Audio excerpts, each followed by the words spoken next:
कि आप जाइए। तो ब्राह्मण भिखारी जो थे वो खुशी खुशी अपने घर को प्रस्थान किए कि अब हम अपने परिवार को ऐसे आगे बढ़ाएंगे, बढ़िया घर बनाएंगे, इसी तरह की बात सोचते चले जा रहे थे। इसी बीच उनको डाकू मिलता है और उससे वो सोने का थैली डाकू छीन लेता है।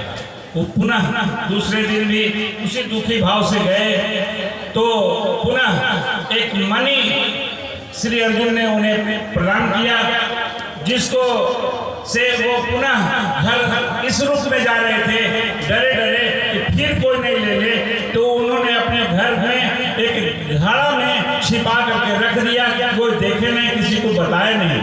ठीक उसी दिन उनकी बहू उसी घड़ा को लेकर के नदी में पानी लाने चले गए और वो मणि जो था धारा में प्रवाहित हो गया, इसलिए कि उससे भी उनका जो मिला था उसको अपने हित में केवल सोच रहे थे। फिर दुखी होकर के मन होकर के तीसरे दिन भी श्री कृष्ण के पास गए, अर्जुन के पास गए और ये दुख जब सुनाए तो श्री कृष्ण ने 2 सिक्का उनको दे दिया और कहा ठीक है आप जाइए।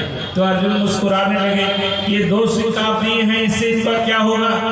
तो कहेंगे जाइए, जो होगा से ठीक होगा। तो कुछ दूर जाने के बाद मछुआरे ने मछली मार रहा था और एक मछली को निकाला था। तो मछली पानी से निकलने के बाद काफी तड़प रहा था। तो जो जा रहे थे ब्राह्मण भिखारी ये कहें कि मछली हमको दोगे तो क्या पैसा इसके लिए दो। तो उन्होंने 2 रुपया जो मिला था 2 सिक्का उस मछुआरे को दे दिया, मछली ले लिया और वो मछली को वही पानी में वही नदी में प्रवाहित कर दिया, जिससे वह पानी के बुलबुला छूटता है, उससे मणि निकला और वो ब्राह्मण भिखारी को वो मणि भी मिल गया। और जब रास्ते में आ रहा था तो जो डाकू से छीन लिया था तो वो डाकू डर से कि ये भगवान के पास मेरा शिकायत करेगा, हमको ये कर देगा वो कर देगा, डर से वह सोने का थैली भी उसे दे दिया और उसके बाद वो धन धन हो गया।